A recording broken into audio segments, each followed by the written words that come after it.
வணக்கம் நண்பர்களே.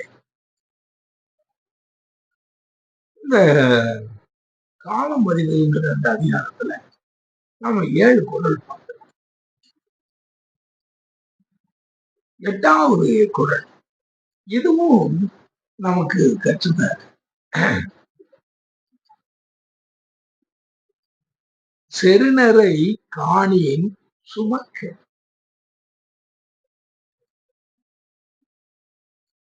சுமக்க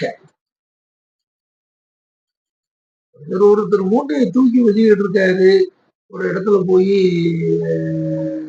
இறக்கணும், தலையில தூக்கி விட்டுருக்காங்க.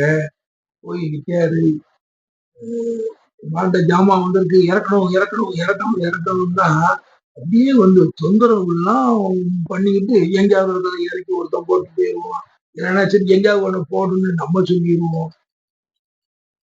அப்படி அது இல்லாம ஒருத்தன் வந்து அந்த சுமந்துகிட்டே நிக்காது, அவன் கொஞ்சம் பொறுமை சார் நிக்கான், அவங்க சொல்லட்டுமே அப்படின்னு சொல்லி. அதே மாதிரிதான் செருநரை காணின் சுமக்க. கொஞ்சம் பொறுத்துக்க. பார்த்த உடனே வந்து ஒரு கோவப்படுறதோ என்னதான் செய்யறதோ அப்படிலாம் வந்து நீங்க சுமக்க அமைதியாக பொறுத்து கொஞ்சம் முன்னுங்க. சுமக்க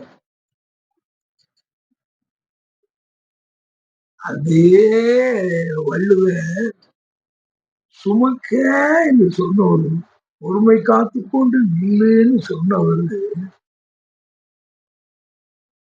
இருவரை இருவரை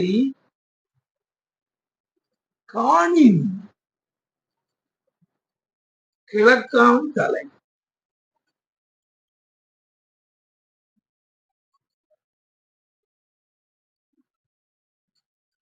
தெரிஞ்சிடும், பகைவரை பார்த்த உடனே நீ வந்து அமைதியா இரு, அதற்கு சந்தர்ப்பங்கள்.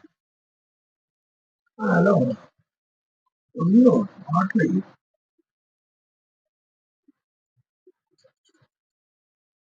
இருவரை இறுதி கட்டம், அவனுக்கு இறுதி கட்டம் நெருங்கிட்டுங்கிறது வந்து உனக்கு தெரிஞ்சுது. இனிமேல் வந்து இந்த பயலுக்கு வந்து என்ன குடிகாரமும் கிடையாது, இவனுக்கு ஓடி ஒழியறதுக்கு இவனுக்கு வந்து இடம் கிடையாது, இவனுக்கு சப்போர்ட்டுக்கு வர்றதுக்கு ஆள் கிடையாது, இவனுடைய ஆயுதங்கள் எல்லாம் அவங்க குறைஞ்சு போச்சு. அப்படிங்கிற ஒரு கட்டங்கள் வரும். இருவரை காணி கிழக்காம் தலை, தலையை தூக்கி எடுத்து கிழக்காம் தலை. வடக்கு இருந்து உயிர் மாய்த்தல்ங்கிறதும் நமக்கு உண்டு. அது வந்து வடக்கு இருந்து உயிர் தரும், அது வந்து ஒரு தியாகம். தியாகம். கிழக்காம் தலைன்னா எதிரியை வந்து அந்த கிழக்கு நோக்கி அவனை தலையை கொய்கிறது. அப்படி அதெல்லாம் கிழக்காம் தலை.